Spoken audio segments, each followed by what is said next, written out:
Domingos estudiamos, pero particularmente a la iglesia de Éfeso. ¿Por qué de Éfeso? Bueno, lo vamos a estar viendo, pero hace un par de meses terminamos de estudiar justamente la carta a los Efesios.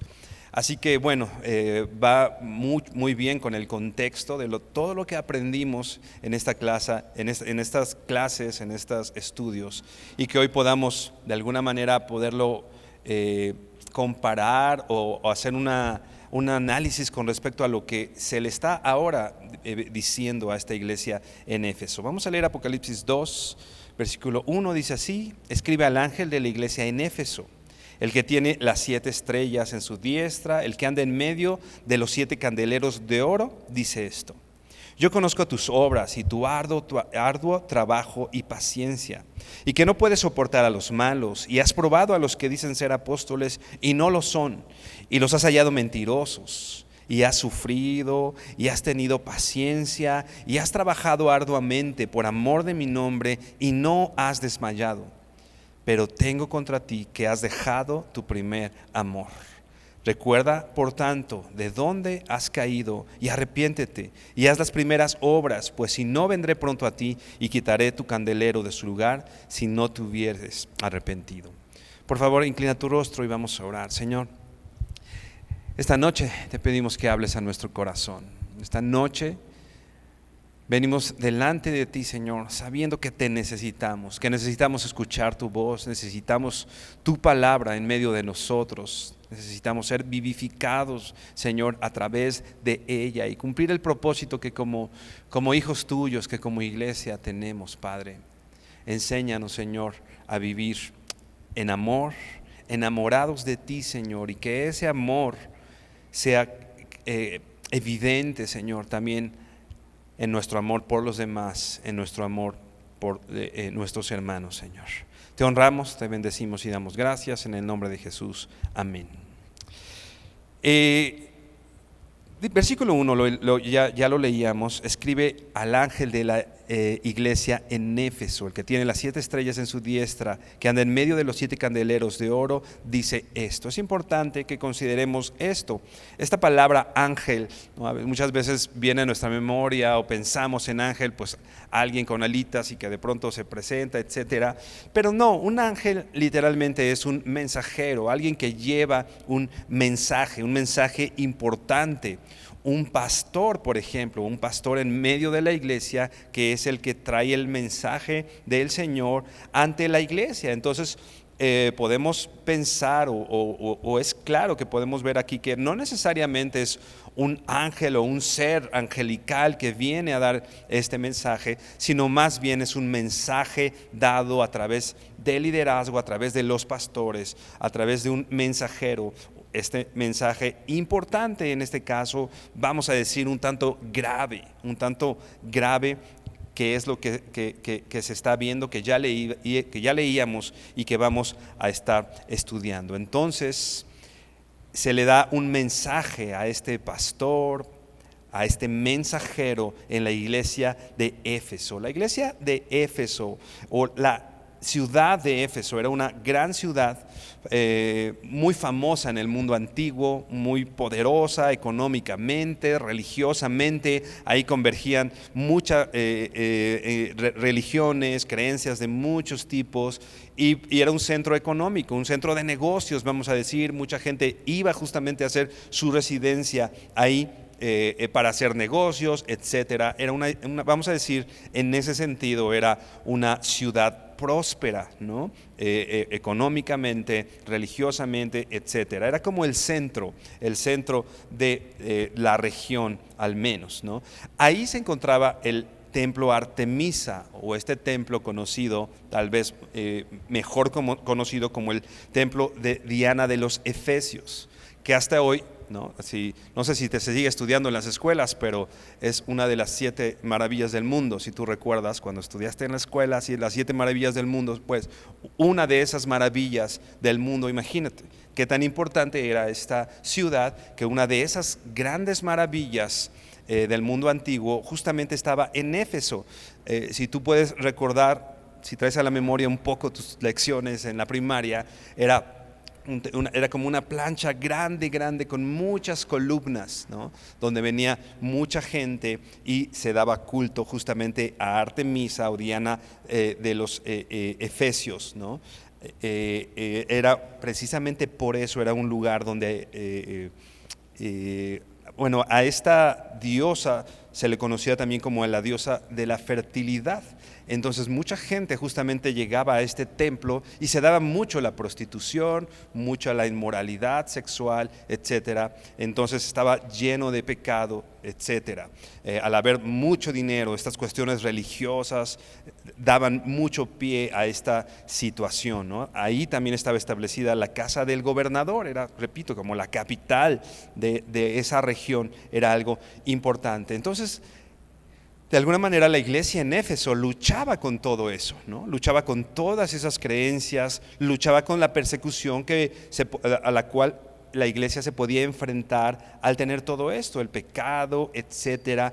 Pero si bien luchaban contra esto, finalmente en algún punto son cosas que empiezan también a infiltrarse en medio de la iglesia o a tener cierta influencia, ¿no?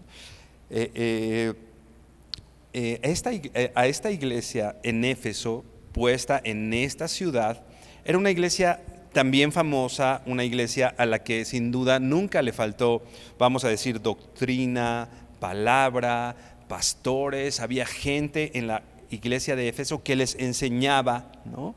Que no se puede decir que era una iglesia que no tenía conocimiento de la palabra del Señor o que no tenía apoyo, etcétera.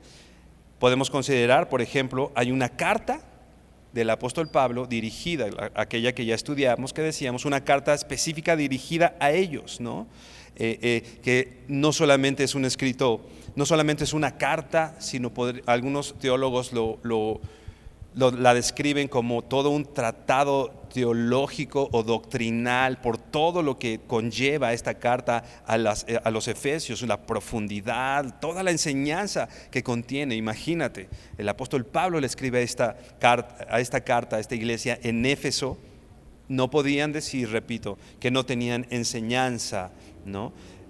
Un punto 2 en esto que tenía la iglesia en Éfeso es, Pablo estuvo con ellos, ¿no?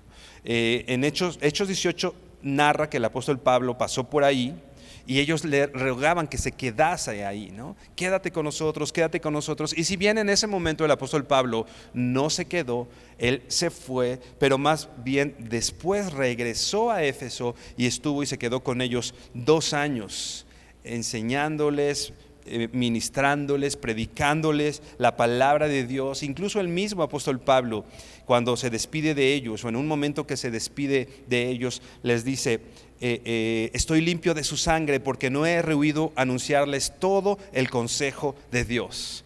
O sea, Pablo no había escatimado nada de lo que él tenía que decirle a la iglesia de Éfeso, ¿no? Imagínate el apóstol Pablo poder decir, mis manos están limpias de ustedes porque yo les he dado todo el consejo de Dios. Repito, era una iglesia que tenía el consejo de Dios de primera mano del apóstol Pablo. Y finalmente, ¿no?, Timoteo, alguien de mucha confianza del apóstol Pablo, es dejado allí, ¿no? Pablo, 1 Timoteo 1, Pablo le ruega a Timoteo que se quede ahí para que enseñe, justamente por las doctrinas que estaban buscando infiltrarse en esta iglesia, ¿no? Quédate ahí para que enseñes a muchos a que no crean estas fábulas, a que no crean todas estas situaciones. Entonces el apóstol Pablo deja a alguien de mucha confianza a pastorear esta iglesia, ¿no? Hubo milagros, hubo palabra del Señor, hubo doctrina, hubo hombres. No era una iglesia a la que le faltara información, ni instrucción, ni pastores, ¿no? No podía decirse de esta iglesia que le faltara algo. Era un lugar de privilegio en cuanto a esta cuestión espiritual y de enseñanza. Así como vivir en Éfeso era de alguna manera un lugar de privilegio porque era una ciudad económicamente, vamos a decir, acomodada, no había mucha necesidad. Bueno, también en la iglesia de Éfeso era una iglesia de cierto privilegio, no solo por la cuestión económica, sino más bien por toda la cuestión de instrucción y de enseñanza que ellos habían recibido, ¿no? Entonces, repito, era una iglesia privilegiada de una gran predicación, ¿no? Y seguimos leyendo ahí lo que dice en Apocalipsis. Dice: el que tiene las 7 estrellas en su diestra, el que anda en medio de los 7 candeleros de oro, dice esto. No vamos a profundizar demasiado en algunas cosas, por ejemplo, las 7 estrellas, etcétera, porque no es el punto del estudio de hoy. Así que bueno, va a haber algunas cosas en las cuales no vamos a profundizar para poder entrar de lleno al tema que queremos hoy estudiar. Dice el versículo 2, yo conozco tus obras y tu arduo trabajo y paciencia, y que no puedes soportar a los malos, y has probado a los que se dicen ser apóstoles y no lo son, y los has hallado mentirosos, y has sufrido, y has tenido paciencia, y has trabajado arduamente por amor de mi nombre, y no has desmayado. Primeramente el Señor le dice a esta iglesia: te conozco, ¿no? Sé quién eres, yo conozco tus obras, ¿no? No hay nada que le podamos ocultar al Señor. El Señor conoce nuestras obras, el Señor conoce lo que hemos hecho. A veces pensamos, ¿no?, que si estamos fuera de la iglesia, o de pronto se nos olvida que el Señor está presente en todo momento, y nos damos ciertos permisos cuando nadie nos ve, ¿no? Nos damos ciertos permisos cuando no hay nadie de la iglesia alrededor. Pero el Señor dice aquí: yo conozco tus obras. Es algo importante que consideremos también en nuestras vidas. Pero Él empieza haciendo una lista, no necesariamente de obras malas. Si tú te das cuenta aquí, más bien pareciera que la está premiando o que está halagando a esta iglesia, ¿no? Yo conozco tus obras y tu arduo trabajo y paciencia, ¿no? Era una iglesia que había trabajado mucho en la obra del Señor, ¿no? Eso es lo que dice el Señor aquí: has trabajado mucho en la obra del Señor, ¿no? Has tenido paciencia, has sido paciente. Dice que no puedes soportar a los malos y has probado a los que dicen ser apóstoles. En este entonces mucha gente llegaba diciendo: yo vengo de parte del Señor, soy un maestro del Señor y vengo a enseñarles, ¿no? No había los medios de comunicación que hoy hay, ¿no? Hoy podemos reconocer: bueno, pues déjame buscar tus prédicas y veo, ¿no? No, ahí llegaba alguien, y entonces la iglesia en Éfeso tenía el conocimiento de la palabra del Señor tal de que podía reconocer a quien no venía de parte de Dios, y esto era algo bueno, ¿no? Ellos reconocían, podían ver a aquellos. Dice: has probado a los que dicen ser apóstoles y no lo son, y los has hallado mentirosos, ¿no? Vamos a decir, tenían sabiduría en ese sentido de poder reconocer esto en las personas engañadores, mentirosos, que venían con una falsa apariencia. Y dice el versículo 3: y has sufrido. Una iglesia que había sufrido por el Señor, una iglesia que había padecido por el Señor. Repito, toda este contexto de lo que pasaba en Éfeso es para que podamos dar cuenta que la iglesia en Éfeso no la tenía sencilla, ¿no? Eran perseguidos de muchas maneras, eran confrontados con el pecado, se burlaban con ellos, etcétera, etcétera. Y ellos habían sufrido por el Señor, ¿no?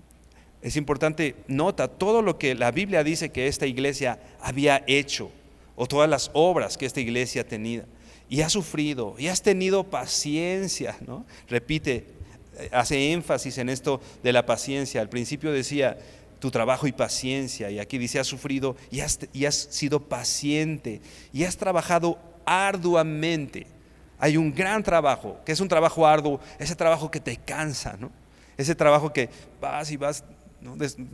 ¿Te ha pasado? ¿No? De pronto uno llega del trabajo, tal vez puede decir: bueno, todavía aguanto ver una película, ¿no? O todavía aguanto llegar y platicar con mi familia, ¿no? Pero hay veces que tú llegas de un trabajo arduo que lo único que quieres es tu cama, ¿no? Que estás cansado, que ya no puedes más. La iglesia había trabajado, la iglesia de Éfeso había trabajado de esa manera, se había esforzado, había trabajado, dice, arduamente por amor de mi nombre, y no has desmayado, ¿no? Tenía una causa la iglesia de Éfeso, ¿no? Porque esta palabra por amor de mi nombre. Esta palabra amor, la traducción precisa no sería necesariamente amor, sino más bien se traduciría, por ejemplo, la Reina Valera contemporánea traduce esta expresión así: por causa de mi nombre has resistido. No implica la palabra amor, ¿no? Porque vamos a ver, justamente eso es lo que le falta a la iglesia, amor, ¿no? Entonces más bien la traducción sería: por causa de mí has resistido. La Biblia King James, que es una versión en inglés, pero bueno, traducida, quiere decir: has trabajado por mí, has trabajado por mí. No implica necesariamente que tengo amor, sino que tengo una causa por la cual trabajar, tengo una causa por la cual luchar. Ellos habían trabajado arduamente por la causa de Jesús, por la causa de su nombre. Había trabajado arduamente por el Señor, ¿no? Repito, no necesariamente en amor, sino sí implicaba un esfuerzo. Vamos a decirlo así: tenían la camiseta puesta, ¿no? Tenían la camiseta puesta, lo hacían, trabajaban, luchaban, etc. Pero dice el versículo 4, y ahí es donde vienen las malas noticias. Versículo 4: pero tengo contra ti que has dejado tu primer amor. ¿Te das cuenta? Le está diciendo todo: tú eres paciente, has trabajado, te esfuerzas, has soportado, has probado a los que dicen ser apóstoles y no lo son, eres paciente, etcétera, no desmayas y luchas, pero tengo contra ti que has dejado tu primer amor. Como que ya todas estas cosas, yo me imagino a la iglesia de Éfeso así como que parándose un poquito el cuello, y de pronto: pero has dejado tu primer amor. Y todas aquellas cosas que estaban siendo un halago, ¿no?, quedan en un segundo plano. Has dejado tu primer, a pesar de todo esto que has hecho, no lo has hecho por amor, ¿no? Esta palabra o esta expresión: pero tengo contra ti, que está en el versículo 4 que leíamos, pero tengo contra ti, es una expresión que denota una actitud, vamos a decir, de arriba hacia abajo, o sea, implica autoridad, ¿no? De pronto el Señor se pone en un lugar de autoridad y llama a su iglesia a rendirle cuentas, ¿no?, como alguien que pide cuentas, ¿no? Es diferente que yo me acuerdo, si alguno de mis hermanos de pronto me decía: ¿por qué hiciste esto? Pues ya le respondía yo cualquier cosa. Pero cuando mi mamá de pronto me hablaba, ahí era diferente. Ahí yo sí tenía que rendir cuentas, porque mi mamá era la autoridad, ¿no? El Señor se pone en ese lugar de autoridad y llama a cuentas a la iglesia. Y nos llama a cuentas a nosotros. Tengo que pedirte cuentas de algo. Has hecho todo esto bien, felicidades, pero necesito que me rindas cuentas de algo, que me rindas cuentas, que has dejado tu primer amor. Si te fijas, la expresión no dice: ¿por qué has dejado de amar a tu hermano?, ¿no? O no dice: tu hermano tiene algo contra ti, lo has dejado de amar, ¿no? Lo que dice aquí es que el Señor le dice: yo tengo algo contra ti, porque la falta de amor, pon atención en esto, porque la falta de amor no es una ofensa para tu hermano, aunque pudiera serlo, o aunque pudiera parecer. La falta de amor no es una ofensa para tu hermano, la falta de amor es una ofensa contra Dios. La falta de amor es una ofensa para Dios, contra Dios. Tengo algo contra ti. No es, tiene tu hermano algo contra ti, pues arréglense. Si en medio de nosotros no hay amor, si en nuestra vida no hay amor, al primero que le vamos a rendir cuentas no es a tu hermano necesariamente al que no amaste, sino esto es algo específicamente a lo que el Señor nos llama a cuentas, y que Él tiene, de acuerdo a lo que dice este texto, Él tiene contra nosotros, en este caso específico, tiene en contra de la iglesia en Éfeso. Ellos habían hecho cosas buenas, repito, pero el que no tuviera amor, o que el Señor no estuviera ahí, hace que todas esas cosas buenas dejen de tener importancia, ¿no? Spurgeon decía una frase así: El mero odio al mal tenderá al mal si el amor de Jesús no está allí para santificarlo. Lo repito porque está medio complicada. Dice, el mero odio al mal tenderá al mal si el amor de Jesús no está allí para santificarlo. O sea, yo puedo decir, yo odio al mal, que puede ser algo bueno, ¿no? Pero si en medio de eso no está el amor de Dios, esto tiende al pecado, esto tiende al mal. Yo puedo estar haciendo cosas buenas, y lo vamos a ver más adelante. Yo puedo estar pensando que estoy haciendo cosas buenas, yo estoy sirviendo al Señor, yo estoy haciendo tal o cual cosa, yo hice esto por mi hermano, que pudieran ser cosas buenas, pero si el amor de Jesús no está en medio de esto, no tiene ningún sentido. Todas estas cosas tienden al mal. Todas estas cosas tienden al mal si Jesús no está en medio de esto, ¿no? Yo me imagino en este texto, ¿no?, que has dejado tu primer amor. Jesús diciendo esto a la iglesia. Si alguien nos puede pedir que rindamos cuentas con respecto al amor, es Jesús. Aquel que nos amó hasta la muerte y muerte de cruz. Aquel que dio su vida por nosotros. El que mostró su amor por nosotros. Dice que aún siendo pecadores, mas Dios muestra su amor para con nosotros, en que yo era un pecador y Él me amó. Imagínate, Él me amó, me perdonó.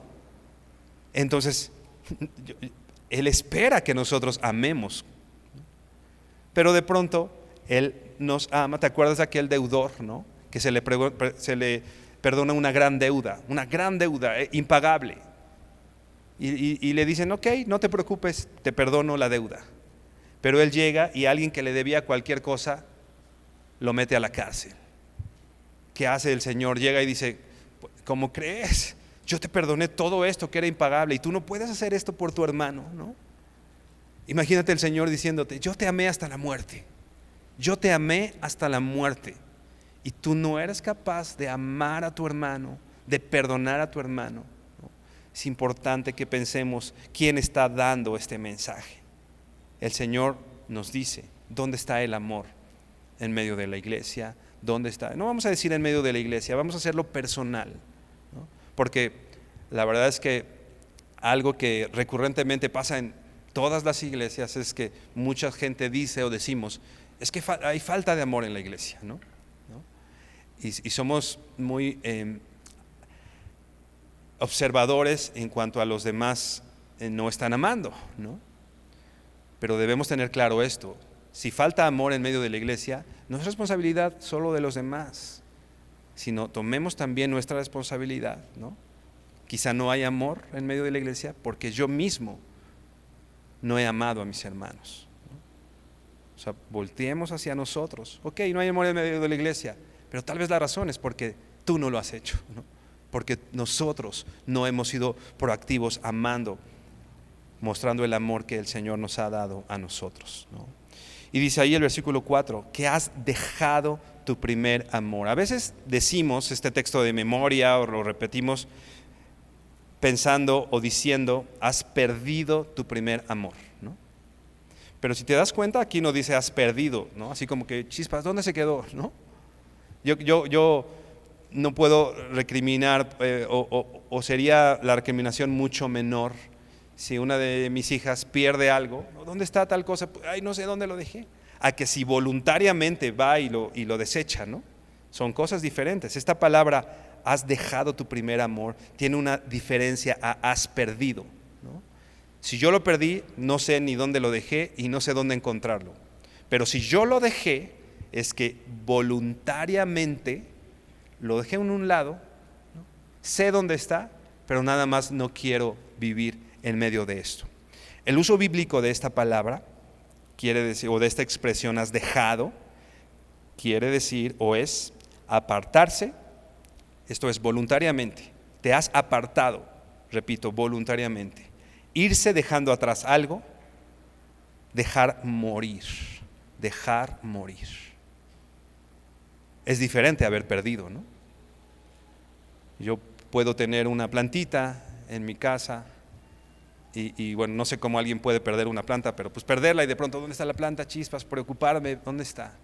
Es diferente a dejarla morir, ¿no? A simplemente no regarla, a simplemente no proveerle lo que necesita. Le está diciendo aquí a la iglesia en Éfeso, tú has decidido, ¿no? No es por las circunstancias, no es porque, repito, la iglesia en Éfeso está viviendo circunstancias complicadas, pero no es por las circunstancias, no es por lo que los demás no es porque los demás no amen, es porque nosotros voluntariamente hemos decidido no vivir en amor, ¿no? El amor en la iglesia de Éfeso no se extinguió, no se apagó, no es que no haya habido alguna oportunidad, sino más bien lo dejaron.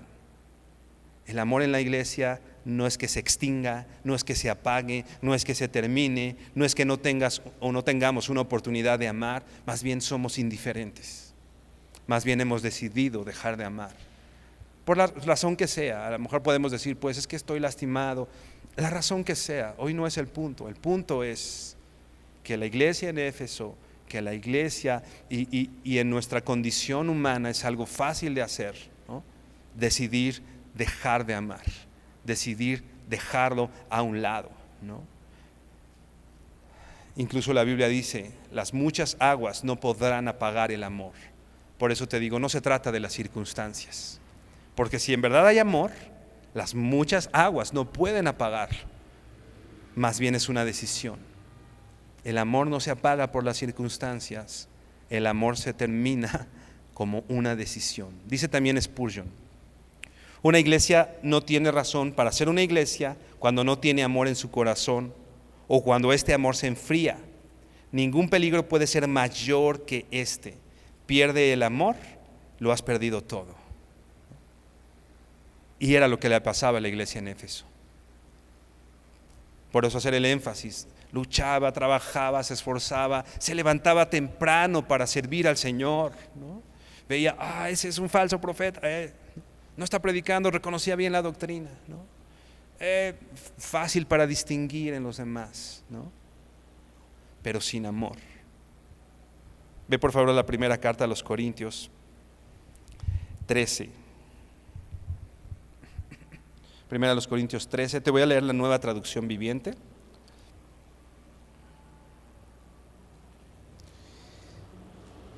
Primera a los Corintios 13, versículo del 1 al 3. Y dice así, si pudiera hablar todos los idiomas del mundo y de los ángeles, pero no amara a los demás, yo solo sería un metal ruidoso o un címbalo que resuena. ¿Te imaginas a alguien hablando todos los idiomas? Alguien hablando en francés, ¿no? Y que tú llegues con toda tu voy a hablar en francés aquí, ¿no? Pero si lo haces sin amor, el otro no está oyendo francés, está oyendo un platillo ruidoso, ¡pah!, escandaloso.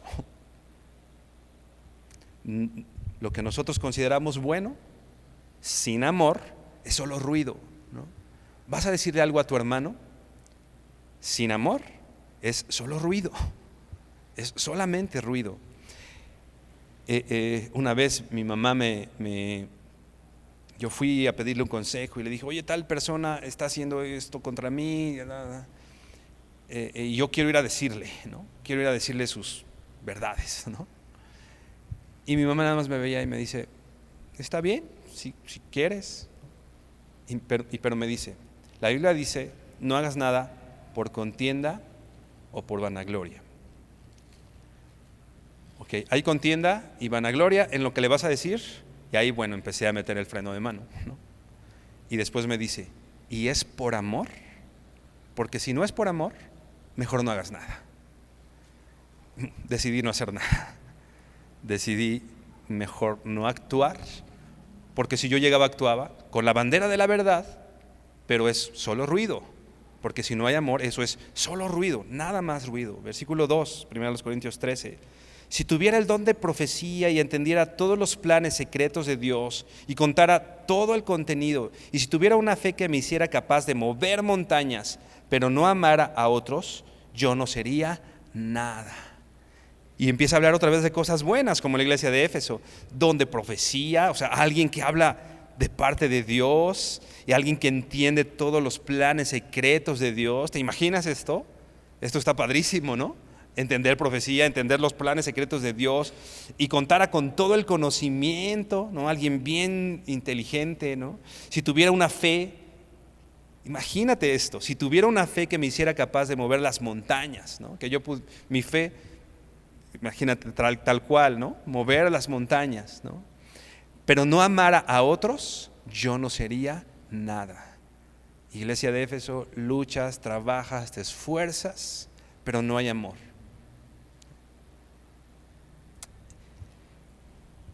Alguien ponía el ejemplo, si yo pongo un número, por ejemplo pongo 1,000,000, ¿no?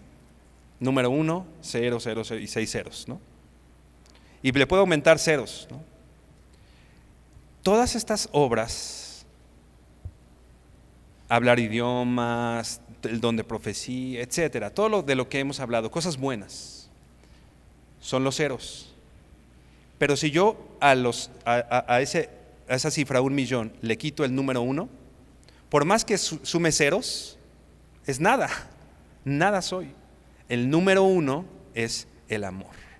Podríamos estar actuando y haciendo y cansándonos por servir al Señor, y cansándonos por servir a los demás, y cansándonos y esforzándonos. Si no tiene el 1 al principio, dice aquí el texto, yo nada sería, yo nada soy. Versículo 3, si diera todo lo que tengo a los pobres y hasta sacrificara mi cuerpo, podría jactarme de eso, pero si no amara a los demás, no he logrado nada. Dice John MacArthur, ni siquiera un ofrecimiento voluntario de todas las posesiones o morir quemado produciría un beneficio espiritual alguno si no se hace motivado por amor al cuerpo de Cristo, ¿no? Y lo dice aquí, imagínate, di todo mi dinero a los pobres. Son cosas buenas, o que podríamos pensar que estoy actuando bien, ¿no? Pero si no lo hago por amor, no tiene ningún sentido, no habría logrado nada. Imagínate a alguien, sacrifico mi cuerpo por los demás, pero lo hago no por amor, no con la intención correcta. Entonces no he logrado nada. Es importante que consideremos antes de actuar, lo estás haciendo por amor, estás sirviendo al Señor. Estás viniendo los domingos, estás sirviendo a tus hermanos, ¿no? Ayudándoles, proveyéndoles, no sé, de muchas formas, ¿no? Pero por amor, ¿no? Cuestionémonos hoy eso, ¿no? ¿Cuál es la intención de mi corazón? ¿Cuál es mi intención del corazón estar aquí parado, ¿no? Si no es por amor, es solo ruido, es nada más ruido, ¿no? Regresamos a Apocalipsis, dice, has dejado a un lado tu primer amor. Esta palabra primer amor, ¿no? Es la palabra griega protos. Está hablando de un amor que, si bien no solo es primero en tiempo, sino también en posición o en rango, ¿no? Es de donde parten todas las cosas, ¿no? Mi primer amor, ¿no? El que se dio primero en tiempo y el que es el principal, o que de ahí, repito, surgen todas las demás cosas. ¿Qué hace uno cuando está en su primer amor, o vamos a decir está enamorado? ¿Recuerdas? ¿No? O alguien tal vez está pasando esto por aquí, ¿no? ¿Qué hace? Llamadas telefónicas larguísimas, ¿no? Todo tu trabajo, todo tu esfuerzo. Yo me acuerdo que mi esposa yo vivía en Ojo de Agua, camino hacia Pachuca, y mi esposa ahí cerca del metro San Joaquín. Y pues imagínate, ¿no? O sea, llegar bien tarde a mi casa, y hora y media de camino, ¿no? Y etcétera, etcétera. Y cuánta locura uno hace cuando está en eso, ¿no? Vas y no mides riesgos y te esfuerzas y haces, ¿qué hace bien, no?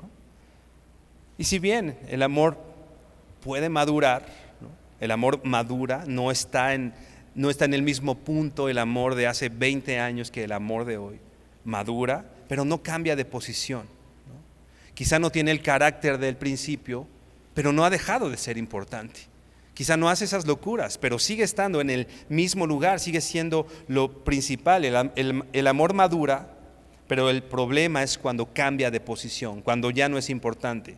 El amor se perfecciona, pero si se enfría, entonces no es amor, porque el amor nunca deja de ser. El amor, repito, madura, no tiene las mismas características tal vez, pero no es que se enfríe, lo veíamos hace ratito. No es que se enfríe el amor, es que tú dejas que se enfríe, es que tú decides dejarlo a un lado, ¿no? Dice Apocalipsis 4:4, te voy a leer ahora la Nueva Traducción Viviente, para que nos quede un poquito claro a qué se refiere, porque no solo es un tipo de amor o el amor al Señor solamente. Dice Apocalipsis 4:4, Nueva Traducción Viviente, pero tengo una queja en tu contra. No me amas a mí, ni se aman entre ustedes como al principio. No me amas a mí, ni se aman entre ustedes como al principio. Y en la Biblia es muy claro, ¿no? La Biblia dice, ¿cómo puedo decir que amo a Dios que no veo y no a mi hermano que sí veo, ¿no? Es incongruente decir, sí, a Dios lo amo mucho. No lo ves. Es difícil pensar que amas mucho a Dios si a tu hermano que ves y lo ves todos los domingos y hay una relación, ¿no? Es difícil pensar que hay congruencia en decir yo amo a Dios, pero no amo a mi hermano, ¿no? No es congruente. Vamos a la primera carta de Juan, capítulo 4.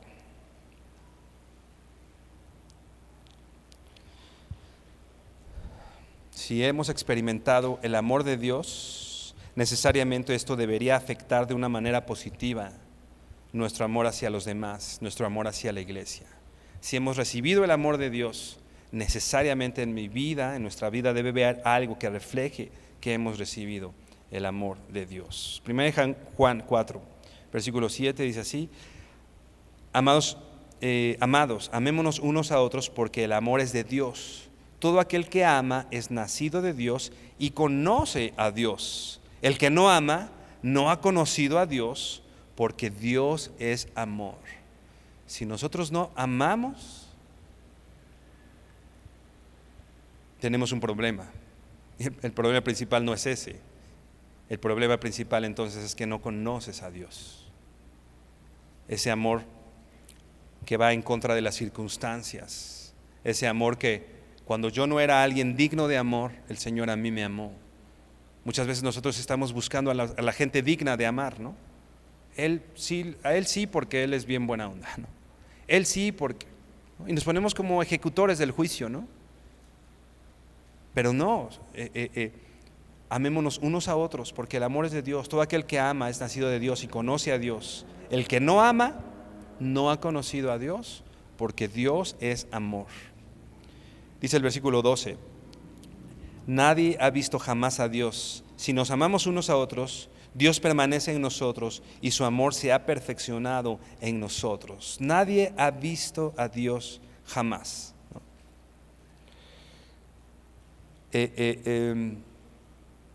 Tu vecino no ha visto a Dios jamás. Tu hermano de al lado no ha visto a Dios jamás. Las personas que recibimos en la puerta no han visto a Dios jamás. Pero de acuerdo a lo que está diciendo el versículo 12, su experiencia con Dios, ¿no?, es cuando, si nos amamos unos a otros, Dios permanece en nosotros y su amor se ha perfeccionado entre nosotros, ¿no?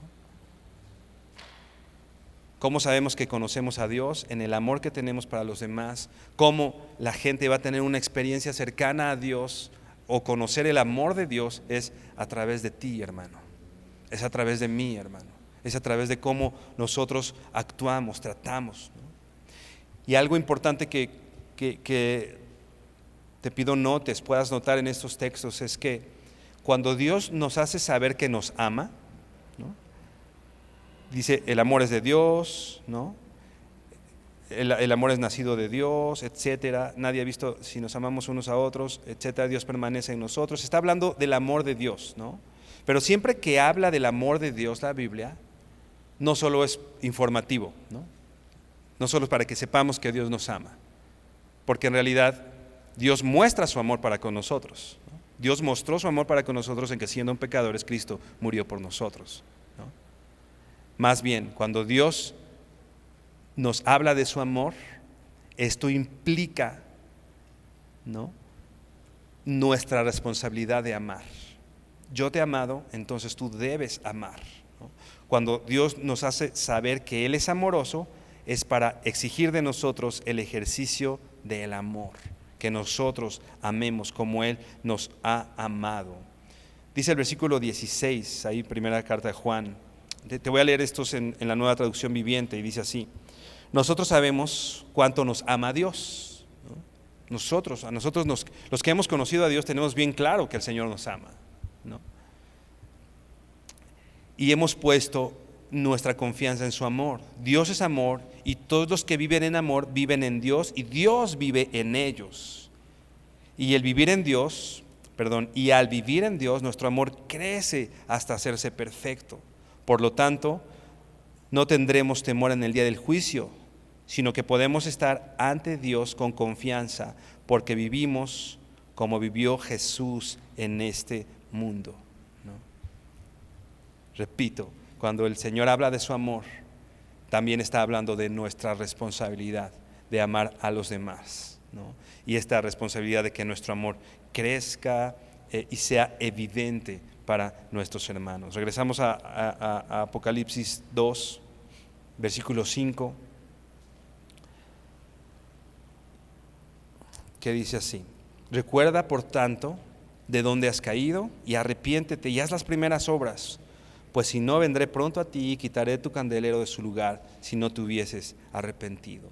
Por tanto, recuerda, trae a tu memoria, ¿no? Trae a tu memoria lo que hacías, ¿no? Lo que era Dios para ti y su obra, lo que hacías por el Señor, lo que hacías por tus hermanos, el gozo de estar en medio de la iglesia. Recuerda tus primeras obras, de aquel momento que conociste al Señor. ¿Qué ha cambiado hoy? ¿Qué ha cambiado hoy? Como decíamos, el amor madura, ¿no? Pero no deja de existir, no deja de ser, ¿no? Recuerda tus primeras obras. Los domingos, ¿no?, te levantabas tempranito y sí, te arreglabas y venías y mientras todos venían en la combi con su cara de enojados, tú venías bien contento porque ibas a la iglesia, ¿no? Y llegabas y veías a tus hermanos y los saludabas y te daba gusto verlos. Recuerda, trae a tu memoria las primeras obras, ¿no? Te subías a un transporte y le dabas un folleto al chofer, a las personas. ¿Qué hacías al principio? Tráelo a la memoria. Recuerda de dónde has caído, dónde estabas. Recuerda lo que hacías, dice, y arrepiéntete, y arrepiéntete.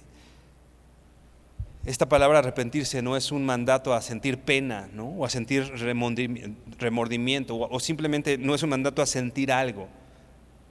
Esta palabra arrepentirse significa cambiar de dirección, tomar un camino diferente. Vas en un sentido, toma un camino diferente. Un comentarista decía: es un llamamiento urgente para un cambio instantáneo de actitud y conducta antes de que sea demasiado tarde. Esto es un cambio de mente, un cambio de manera de pensar. Este cambio, este arrepentimiento nos lleva a cambiar también de actitudes, nos lleva a cambiar nuestras acciones, ¿no? Recuerda, por tanto, de dónde has caído y arrepiéntete y haz las primeras obras. Y haz. No es algo abstracto. Bueno, ama entonces, ¿no? No dice arrepiéntete y ama, sino lo está poniendo muy concreto. Y haz obras, ¿no? Y haz las primeras obras. No es así de decir: oh, Señor, y pues amo, pero ¿cómo amo? Aquí está diciendo obras. Haz, actúa. Tengamos al Señor en primer lugar, el amor de Dios en nosotros. Y sí, se trata de actuar, ¿no? ¿Qué haces por tu hermano? Muchas veces llegamos a la iglesia nada más pensando: ¿qué van a hacer por mí?, ¿no? Hoy, ¿quién me va a saludar a mí? ¿No? Si yo soy el centro del universo, yo llego y que me saluden, y que hagan conmigo y que me den. No, ¿qué tal si cambiamos nuestra manera de pensar? Y hoy llego y yo saludo. Y hoy llego y veo si hay alguien en necesidad y lo ayudo, ¿no? Y hoy, ¿no? Haz las primeras obras, actúa. No es algo abstracto, ¿no? Ya te amo mucho en mi corazón, ¿no? Nos quedamos parados amándonos todos así, ¿no? No se trata de eso, se trata de actuar, ¿no? De hacer las primeras obras, ¿no? Las primeras obras solo pueden provenir del primer amor, de ese amor de Jesús que nos lleva a amar, repito, y a hacer obras. Dice, pues si no, vendré pronto a ti y quitaré el candelero de su lugar. Este Dios la Biblia dice que es lento para la ira, lento para el juicio, este Dios misericordioso, aquí está diciendo, pero si no lo haces, vendré pronto y ejecutaré un juicio, ¿no?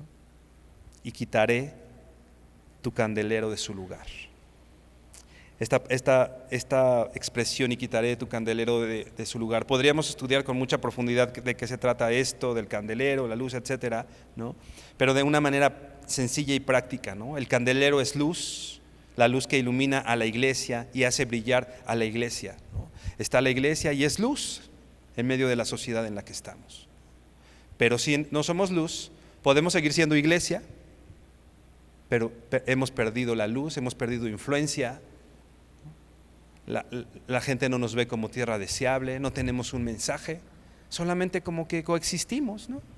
Los cristianos ahí están, ¿no? Quitaré el candelero de su lugar. La Biblia dice que nosotros somos la luz del mundo. Spurgeon dice, Dios pronto puede acortar nuestra utilidad y lo hará si cortamos nuestro amor. O sea, sin amor dejamos de ser útiles como iglesia. Repito esta frase, Dios pronto puede acortar nuestra utilidad y lo hará si cortamos nuestro amor. Si el Señor se retira, podemos continuar con nuestro trabajo como solíamos hacerlo, pero no saldrá nada bueno de ello. Si no está el amor en medio de nosotros, podemos seguir trabajando, pensar que estamos haciendo, pero sin el Señor, sin esa luz. Es triste pensar que hoy esta iglesia en Éfeso no existe. Hoy la iglesia en Éfeso no existe. No sabemos si después de recibir este mensaje actuaron, hicieron. Podríamos concluir que seguramente no. Y que el Señor ejecutó el juicio, quitando el candelero de su lugar. A la iglesia sufrida, trabajadora, esforzada, sí, y sin amor. Por eso es importante, hermanos, que consideremos esto en nuestras vidas, que consideremos esto en medio de la iglesia. Por último, Hechos 20, el apóstol Pablo da un último mensaje a la iglesia de Éfeso antes de irse, y el apóstol Pablo ya ya no iba a regresar con ellos, ya no los iba a ver, y les da un último mensaje a esta iglesia de Éfeso. Dice el versículo 35, en todo os he enseñado que trabajando así, Hechos 20:35, en todo os he enseñado que trabajando así se debe ayudar a los necesitados y recordar la palabra del Señor Jesús que dijo, más bienaventurado es dar que recibir. Y estas son las últimas palabras que el apóstol Pablo, al menos presente, le dijo a la iglesia de Éfeso. Es mejor dar que recibir. Cuando pienses en tu relación con los demás, cuando pienses en tu relación con tus hermanos, piensa en esto. Si te aman, está increíble, padrísimo, gracias a Dios. Pero es mejor que tú ames a que te amen. Es mejor dar, hay más bendición, porque eso nos acerca al carácter de Cristo. Esto es lo que hizo el Señor. Cuando nadie lo amó, Él vino y no éramos dignos de amor y Él nos amó. El que yo dé en vez de recibir me acerca al carácter de Dios. Es mejor, es más bueno, es más bienaventurado dar que recibir. Versículo 36, Hechos 20. Cuando hubo dicho estas cosas, se puso de rodillas y oró con todos ellos. Entonces hubo un gran llanto de todos, y echándosele al cuello a Pablo le besaban, doliéndose en gran manera por la palabra que dijo, de que no verían más su rostro, y lo acompañaron en el barco. Una vez más, no sabemos si la iglesia de Éfeso solamente se quedó doliéndose de que se iba el apóstol Pablo y echó estas palabras en saco roto, de es más bienaventurado dar que recibir. Así que, hermano, no analices la vida de tu hermano que está al lado. No analices la vida de tu esposa, de tu esposo, de tus hijos. ¿Qué te parece si analizamos nuestro corazón? Porque esto se trata en este sentido de: yo debo hacer algo para amar a mis hermanos. Yo debo actuar.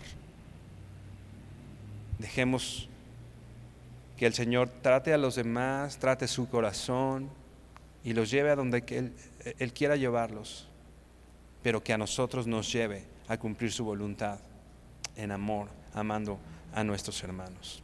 Por favor, inclina tu rostro y vamos a orar. Señor, esta noche te agradecemos el poder estar expuestos a tu palabra, Señor. Gracias, Señor, porque tu palabra dice de ella misma, Señor, que es útil para enseñarnos, para redarguirnos, Señor. Hoy no nos queda claro, Señor, o tal vez sí, nos queda bien claro que no hemos vivido, Señor, en el amor con que tú nos has amado a nosotros, Señor. Hemos estado necesariamente esperando que alguien nos ame, pero no hemos amado, Señor. Incluso algunos de nosotros tal vez hemos hecho obras, Señor. Tal vez hemos hecho algo por los demás. Tal vez sí, Señor, nos hemos esforzado por tu obra, por servirte, Señor.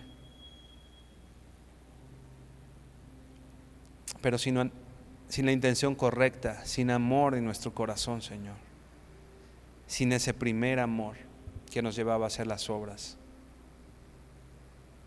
Te pido, Señor, que nos confrontes con esto, Dios, y que nos enseñes a ser una iglesia que ama a Dios.